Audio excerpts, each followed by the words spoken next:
बोलो दादा खेड़े की, दादा खेड़े की।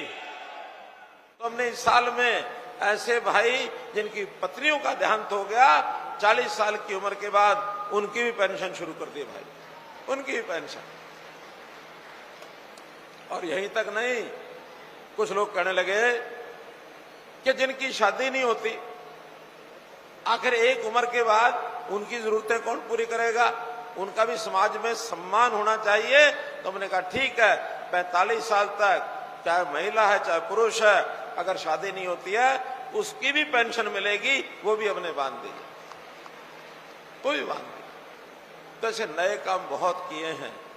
आज जब ये दुहाई देते हैं क्या कि हम तो राज करेंगे हरियाणा पे, भाइयों राज करोगे तो क्या इसलिए करोगे कि दोबारा से बापू बेटा की सरकार आएगी? क्या दोबारा से आप वही भ्रष्टाचार के खाते खोलोगे? इनके तो हिसार के मेंबर ने कह दिया कि हम आएंगे तो अपने अपने लोगों को नौकरी देंगे। उसने मान लिया। जब वो मानता है, किसी ने खंडन नहीं किया।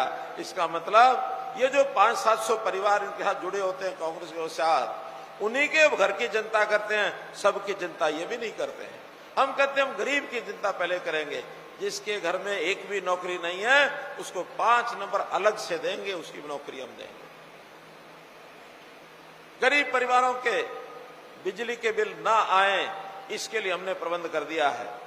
बिजली के बिल नहीं आएंगे ये तो तय कर दिया, साथ में व्यवस्था ऐसी करेंगे कि अगर सोलर सिस्टम से जितनी घर में बिजली फूकता है उसके बाद अगर बच गई और वो लाइन में चली गई तो भाई उसको इनकम भी होगी, उसको पैसा घर में भेजेंगे। बिजली उत्पादन के सिस्टम घर में खड़े कर देंगे, घर में खड़े कर देंगे। तो मित्रों, बताने के लिए मेरे पास बहुत है। हमने 10 साल में जो काम किए केंद्र में, 9.5 साल में हरियाणा में, आज हरियाणा का आम आदमी बच्चा ये कहता है कि भारतीय जनता पार्टी जीतेगी और इस प्रदेश में हम लोग जो है भारतीय जनता पार्टी की सरकार बनाएंगे। मैं तो आज इतना ही कहना चाहता हूं भाइयों बहनों कि यहाँ आसपास के गांव के भी बहुत लोग आए हैं। मुझे बताया गया है कि 15 गांव के तो सरपंच आए हैं और 10 पूर्व सरपंच भी आए हैं, 15 ब्लॉक समिति के मेंबर भी आए हैं, कुछ जिला परिषद के मेंबर भी आए हैं। आज चूंकि अब दिन बहुत थोड़े रह गए हैं, 15 तारीख आज हो गई है, अब मात्र 8 दिन का समय बचा है। हो सकता है 8 दिन में रैलियां तो ज्यादा नहीं होंगी, जितनी रैली करनी थी हमने कर ली है। कल भी मैंने यहाँ असंध में रैली की है, आज कल नहीं परसों थी, परसों वो रैली की थी, आज यहाँ हुई है। मैंने रोड शो भी किया है। अभी यहाँ से उठ के जाऊंगा तो रैर कला से शुरू करके दरियापुर, ये जो इसराना विधानसभा है उसमें मेरा रोड शो है।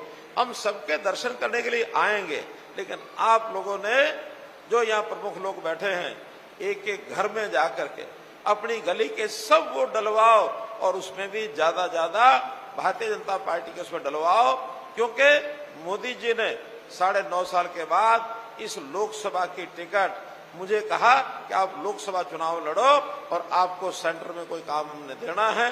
तो मोदी जी ने मुझे यहाँ का कैंडिडेट आपका भाई मनोहर लाल कैंडिडेट घोषणा की है। तो आप 25 मई को ज्यादा वोट डालें और वोट डाल करके तय कर दें कि हमारा जो भारतीय जनता पार्टी का इलाका, यहाँ बिना किसी भेदभाव के, जैसे हमने काम किए हैं ऐसे ही बिना किसी भेदभाव के आप लोगों ने भी कमल के फूल के निशान पर बटन दबा के इतने ज्यादा वोट डालो कि 4 जून को मशीनें, क्योंकि अब तो मशीन में डलते, डब्बे में नहीं डलते, मशीनें भी जब रिजल्ट आए तो उसके अंदर उनको भी ऐसी हैरानी हो जाए कि कमल का फूल, कमल का फूल, कमल का फूल यही निकल रहा है। तो हैरान कर दोगे कि नहीं मशीनों को? हैरान कर दोगे कि नहीं मशीनों को? हाँ ना तो करो, करोगे ना? तो एक बड़ी संख्या में आप लोग मुझे वोट डालेंगे तो मैं आपकी हर आवाज पार्लियामेंट में उठाऊंगा। और केवल करनाल लोकसभा ही नहीं, पूरे हरियाणा का, जो कि मेरा लगाव हरियाणा के साथ है, हरियाणा के लिए जो ज्यादा से ज्यादा वहां से सहायता लेके आनी होगी, जो विकास के काम यहाँ के लिए जरूरत होगी वो सब कराएंगे, चाहे वो खेती के लिए हो, चाहे नौजवानों के लिए हो, गरीबों के लिए हो, हर प्रकार के समाज के काम के लिए आगे बढ़ेंगे और आपकी सेवा करते रहेंगे। आपका बहुत बहुत धन्यवाद, बहुत बहुत आभार, बहुत बहुत धन्यवाद।